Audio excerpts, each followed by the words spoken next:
Gadis ini dengan senang hati berjalan di jembatan gantung yang terbengkalai. Ingin rekan satu timnya mengambil foto yang indah untuknya. Mereka tidak tahu bahwa jembatan ini akan runtuh. Fondasi yang menahan geladak jembatan tiba-tiba menjadi kendor. Kapten berambut keriting itu langsung tegang. Tapi pengalaman eksplorasi bertahun-tahun memberitahunya. Hal terpenting saat ini adalah menjaga gadis itu tenang. Jadi dia berkata dengan keras kepada gadis itu, "Pegang sabuk pengamanmu erat-erat. Pertahankan kecepatan yang stabil untuk melangkah maju." Tapi saat sahabatnya melihat kawat pengencang akan jatuh, segera tidak bisa menahan diri lagi dan berteriak keras, "Lari, jembatan gantung akan segera runtuh." Gadis itu mendengarnya. Untuk sesaat, dia panik. Berlari cepat menuju tebing. Tapi langkah kaki yang cepat menyebabkan goncangan yang kuat. Buat tali tetap terlepas lebih cepat. Hanya satu suara. Jembatan gantung itu langsung miring ke satu sisi. Gadis itu kehilangan keseimbangannya. Hampir terlempar keluar. Tapi untungnya ada sabuk pengaman untuk menopang. Jadi tidak jatuh dari tebing. Untuk menstabilkan tubuhnya, gadis itu dengan putus asa mengulurkan tangannya. Berharap untuk dapat menangkap kabel. Tapi detik berikutnya, paku yang dipasang di tebing terlepas seluruhnya. Jembatan gantung sepanjang 300 meter. Jatuh dalam sekejap. Itu menabrak tebing. Gadis itu ketakutan. Pegang sabuk pengamannya. Tubuh terhuyung-huyung di udara. Tunggu getaran tali mulai memudar. Gadis itu mencoba memegang kabel dengan tangannya. Maju ke depan. Tapi dia hanya membutuhkan sedikit kekuatan. Telah membuat paku yang menahan kabel di tempatnya mulai tergelincir lagi. Melihat kawat baja akan jatuh, si rambut keriting dengan cepat melepas tali panjat di tubuhnya. Lemparkan ke depan gadis itu. Dengan sekuat tenaga, gadis sukses meraih tali. Semua orang dengan cepat menariknya. Namun menurut amplitudo getaran tiba-tiba meningkat.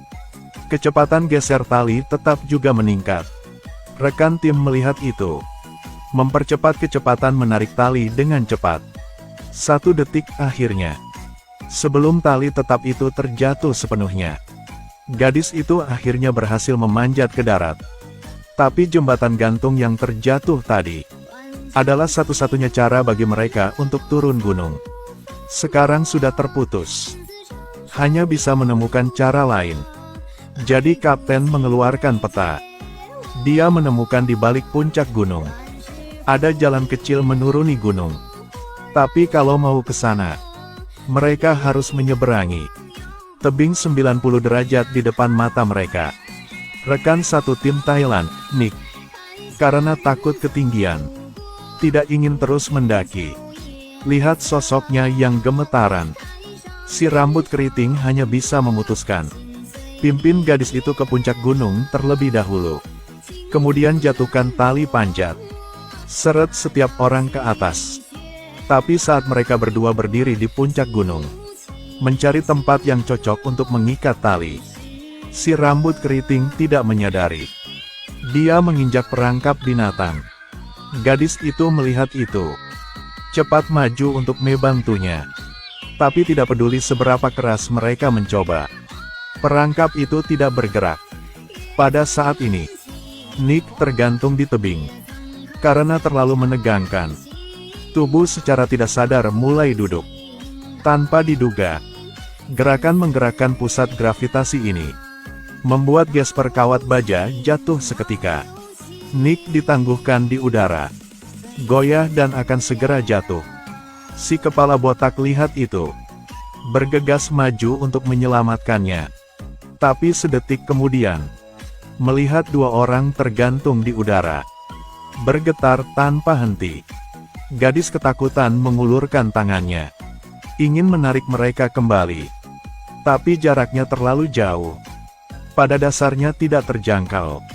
Sebaliknya karena dia gemetaran, buat talinya tidak stabil secara inheren. Menjadi semakin berbahaya. Sementara ribuan pound tergantung di sehelai rambut. Di puncak gunung tiba-tiba seutas tali dilemparkan ke bawah. Nick melihat itu. Segera ambil tali panjat. Gunakan semua kekuatannya. Memanjat tanpa henti. Sama seperti itu. Gadis mendaki ke puncak gunung. Sukses menarik 3 orang ke atas. Melalui kata-kata Kim, mereka mengetahui bahwa Kapten berambut keriting sambil mencari tempat untuk mengikat tali. Dia tidak sengaja menginjak perangkap. Tidak bisa bergerak. Jadi semua orang tidak ada sempat istirahat. Cepat lari untuk membantu Kapten. Tetapi ketika Kim memimpin mereka bergegas ke tempat itu, menemukan bahwa Kapten tidak dapat ditemukan lagi. Dia menghilang secara misterius. Hanya jebakan berdarah yang tersisa. Kim curiga. Perangkap ini. Awalnya, mereka berdua mencoba membuka, tapi tidak bisa membukanya. Sekarang hanya Kapten. Kok bisa membukanya? Mungkinkah ada orang lain di gunung? Kalau dipikir-pikir, semua orang mulai cari di hutan yang luas ini. Tapi mereka mencari hingga jam 6. Langit sudah gelap. Juga tidak ditemukan jejak rambut keriting. Tepat pada saat ini, hutan tiba-tiba menuangkan hujan lebat. Untuk menghindari tersesat, gadis itu menyarankan, gunakan tali panjat untuk mengikat 4 orang menjadi satu. Tapi belum pergi jauh, Kim berada di ujung tim. Tiba-tiba ditembak panah. Tusuk hatinya. Dia ingin meminta bantuan. Tapi dia menemukan dirinya sendiri. Tidak dapat membuat suara. Dan tali di samping pinggangnya terputus oleh panah. Tunggu sampai gadis itu tahu. Kawat di belakang tidak benar. Sudah terlambat. Hanya terdengar satu suara. Tanpa sadar Kim ditarik oleh sesuatu. Dengan cepat. Sekilas. Hilang begitu saja dalam kegelapan. Untuk mencari Kim, 3 orang mengikuti jejak seret. Memasuki hutan. Tapi bolak-balik. Mereka menemukan di hutan sebuah rumah kayu yang sangat aneh. Mereka berhati-hati memasuki rumah. Tubuh Kapten ditemukan di tanah. Dan ini juga membuat si kepala botak menyadari bahwa pemilik rumah ini kemungkinan besar adalah pembunuh mesum. Jadi dia memegang lampu di tangan kirinya. Tangan kanan memegang batang besi. Melangkah masuk dengan hati-hati ke ruang bawah tanah yang gelap. Tapi saat cahaya redup lewat, dia menemukannya penuh dengan tulang dan kulit binatang di sini. Dan banyak alat penahanan lainnya. Pada saat ini, dia tiba-tiba menemukan ransel rekan satu tim ada di sudut. Jadi cepat buka untuk memeriksa. Tapi sedetik kemudian,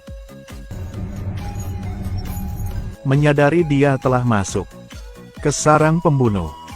Si kepala botak itu langsung menyuruh rekan satu timnya untuk langsung melarikan diri. Siapa sangka, baru saja sampai di pintu, langsung bertemu dengan pembunuh itu. Hanya melihat si pembunuh berteriak, segera menakuti gadis itu. Pingsan di tanah. Kemudian dia memegang bahu Nick, dorong ke arah lemari kayu di sebelahnya. Nick dipukuli berulang kali. Hampir mati dicekik. Untungnya, gadis itu bangun tepat waktu. Dorong si pembunuh itu ke tanah. Nick melihat itu. Segera ambil batu. Dia membidik kepala si pembunuh itu. Lempar dengan keras. Lalu cepat lari keluar pintu. Dapatkan perhatian si pembunuh. Memang, setelah raungan marah, dia meraih busur dan panah di dinding. Mengejar di belakang. Seperti itu saja, Nick berlari sampai subuh. Sampai kelelahan. Baru berani berhenti dan beristirahat. Tapi tanpa diduga, pembunuh itu telah segera menarik panahnya. Membidik Nick dan menarik pelatuknya. Hanya terdengar satu suara. Paha Nick ditusuk. Tapi demi nyawanya, dia hanya bisa menahan rasa sakit. Berdiri dan terus berlari. Tapi karena dia tidak familiar dengan medannya, Dia berlari menuju tebing. Menyaksikan si pembunuh bergegas maju. Seperti anjing gila, dia memutuskan untuk melawan. Tapi tubuh kurus Nick pada dasarnya bukan lawan pembunuh itu. Segera dia terlempar ke tanah dan tidak bisa bangun. Antara hidup dan mati, Nick menggertakkan giginya. Tarik panah keluar dari pahanya.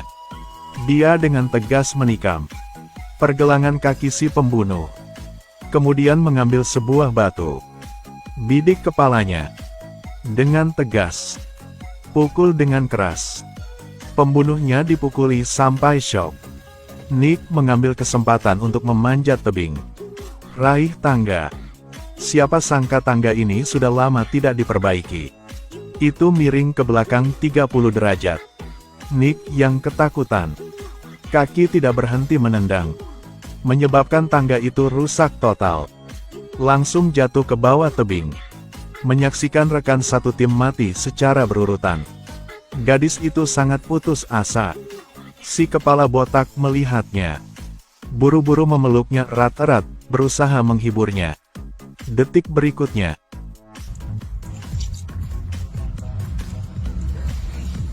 Apa-apaan ini? Rekan setimnya akhirnya meninggal secara tragis di depan matanya. Gadis itu sangat marah. Pada titik ini, dia terus berteriak. Lari ke arah si pembunuh. Pembunuh itu melihat itu. Masukkan panah terakhir dengan cepat. Belum sempat untuknya membidik. Dia telah ditendang oleh gadis itu. Lalu dia mencabut pisaunya. Satu sayat pisau memotong tenggorokan si pembunuh. Pembunuh itu berteriak kesakitan. Tapi meskipun si pembunuh dipenuhi luka, dia masih bangkit berdiri. Kalahkan gadis itu dengan satu kepalan. Melihat si pembunuh akan memberikan pukulan fatal, gadis itu mencari kesempatan. Tusuknya. Kemudian dia menemukan tali menuruni gunung. Mencoba melarikan diri dari tempat yang mematikan ini sendirian.